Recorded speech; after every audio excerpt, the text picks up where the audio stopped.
The police dog lunged mid-surgery, biting a nurse in front of the entire team. Chaos erupted. Screams, alarms, blood. But the dog wasn't panicking. He was stopping something no one saw coming. What happened next will shock even those who thought they'd seen everything. But first, let's go back to the beginning. The double doors of Ridgefield Medical Center swung open with a screech of rubber wheels and urgency. Paramedics rushed Officer Ray Lawson into the trauma bay, his uniform soaked in sweat, face pale and contorted with pain.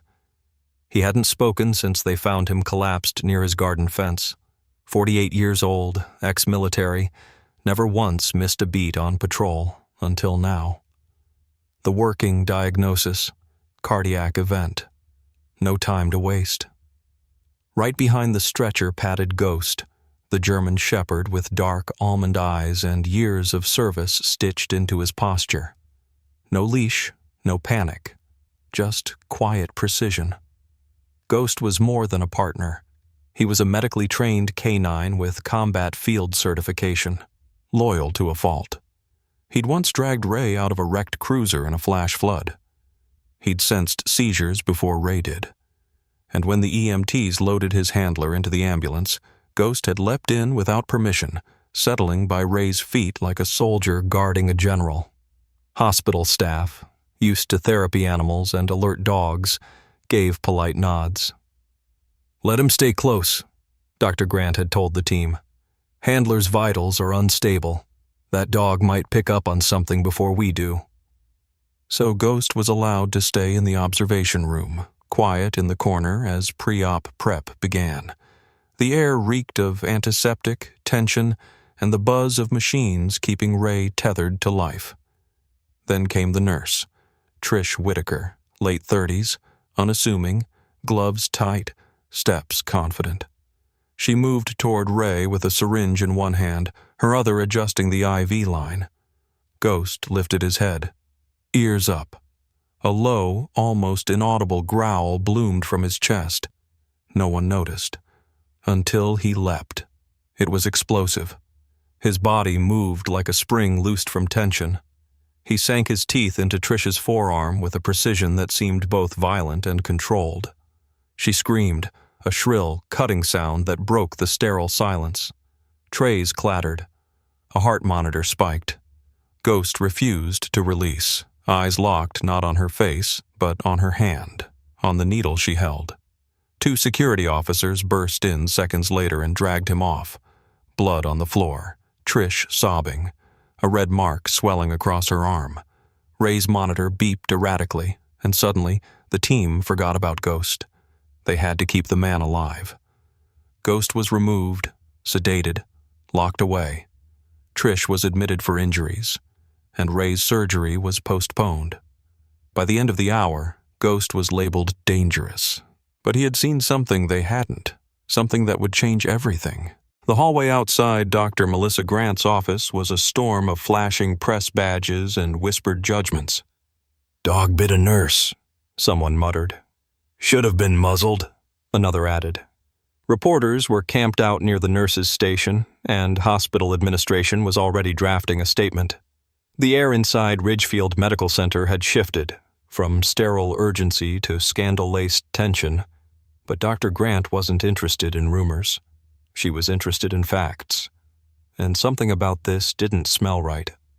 Ghost had been certified under every federal and state regulation. Melissa had reviewed his file personally 2 years ago during an emergency protocol audit. His bite history? 0. His training record? Impeccable. He was Ray Lawson's second heartbeat, built to detect microscopic physiological shifts. Ghost had once pulled Ray out of REM sleep because of a silent arrhythmia. This wasn't a dog that bit people. This was a dog that knew things. She sat alone in the hospital's surveillance room, the lights dimmed to reduce glare on the monitors. The footage played silently, the events of that morning unfolding from a cold, top-down perspective. There was Ghost, lying at the foot of Ray's bed, motionless except for the occasional twitch of his ears. Then Trish Whitaker entered the frame, calm, unhurried, professional. She glanced once toward the hallway, then moved to Ray's IV line. Melissa leaned closer.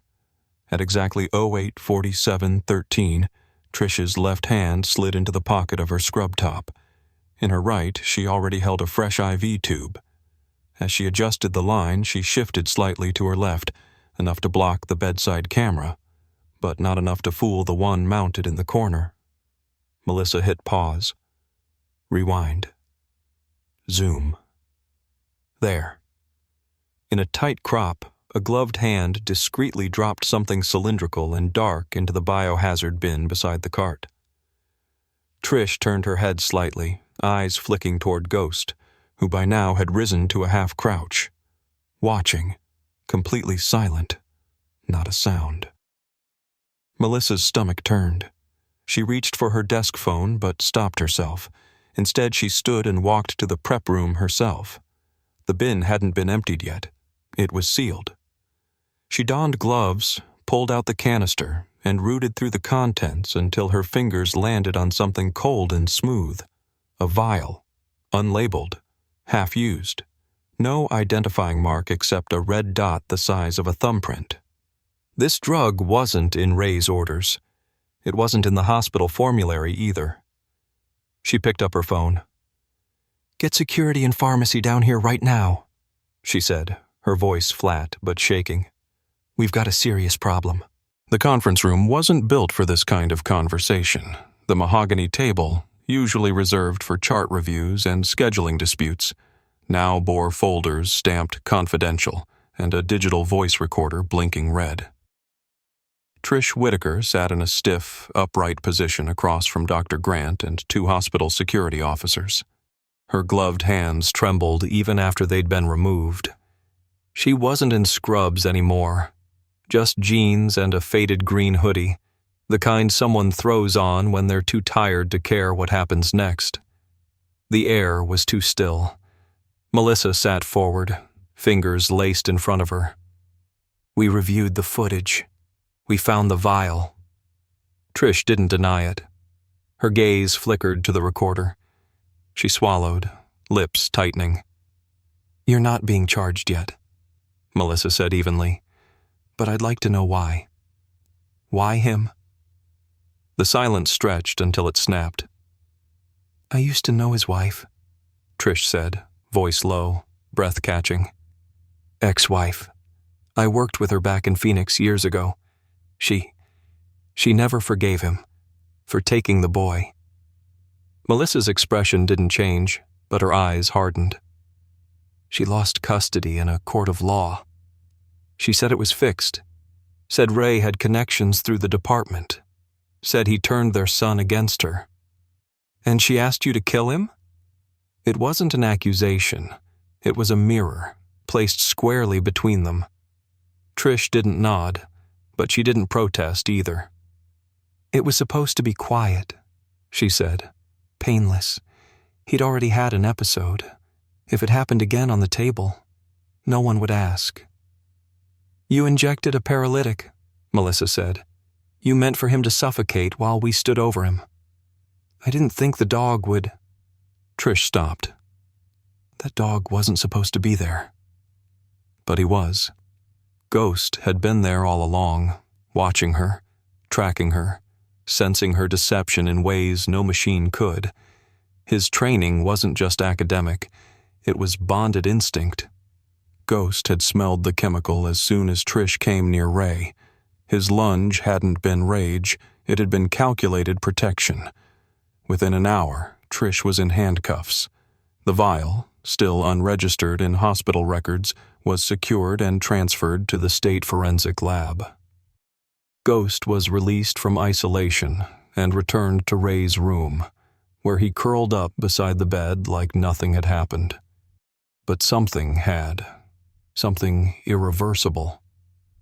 What had started as a medical emergency had morphed into a criminal case, and every camera in the hospital was now pointing inward.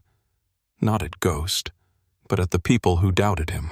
2 days after the incident, room 214 at Ridgefield Medical Center became something close to sacred ground. Officer Ray Lawson lay propped up in a hospital bed, color returning to his face, a faint pulse of strength in his grip. Machines still beeped softly around him, but the wires no longer tethered him to fear. At his feet, sprawled across a fleece blanket embroidered with a gold police badge, lay Ghost. His massive frame relaxed, one ear up, the other flopped sideways in calm alertness. The investigation had moved fast. Too fast for those who expected to scapegoat the dog and move on. But footage, lab reports, and testimony had aligned with a precision almost poetic. Ghost's actions were no longer seen as an unpredictable breach. They were recast as instinctive heroism. He had stopped a silent assassination in its tracks.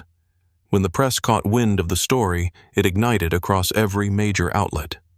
By mid-morning, news choppers hovered outside the hospital, and hashtags like #Ghost, the hero, #K9 Guardian, and #Trust the dog trended nationwide. Networks aired split screens, one showing the bite-marked vial retrieved from the biohazard bin, the other showing Ghost curled beside Ray, his amber eyes alert and unbothered by fame. In the hospital courtyard, reporters gathered for the department's press statement. Cameras clicked as Chief Dana Wallace pinned a gleaming medal to Ghost's collar, an honor typically reserved for fallen officers. "This dog didn't just detect danger," she said. "He made a decision, and that decision saved a life." Ray, still recovering but stable enough to address the press, was wheeled onto the balcony overlooking the courtyard. He looked down, blinking against the sunlight, voice barely steady. "7 years I've worked with Ghost," he said, microphone trembling in his hand. "He's never failed me, not once. He doesn't just follow orders, he knows me, better than most humans ever could." His voice cracked. "I trust that dog more than I trust half this world." Ghost didn't react to the applause. He only turned, looked back at Ray, and blinked once. Calm. Certain. Following the media firestorm, Ridgefield Medical launched a top-to-bottom review of its surgical security protocols. But more importantly, hospitals across the country took notice. Within weeks, new national guidelines were drafted recognizing trained service dogs as active participants in patient care, not mere accessories. And as for Trish Whitaker, the scar she carried on her arm became more than a wound. It became evidence, a red line that traced back to betrayal, but pointed straight toward truth. In the end, it wasn't just a dog bite, it was a verdict.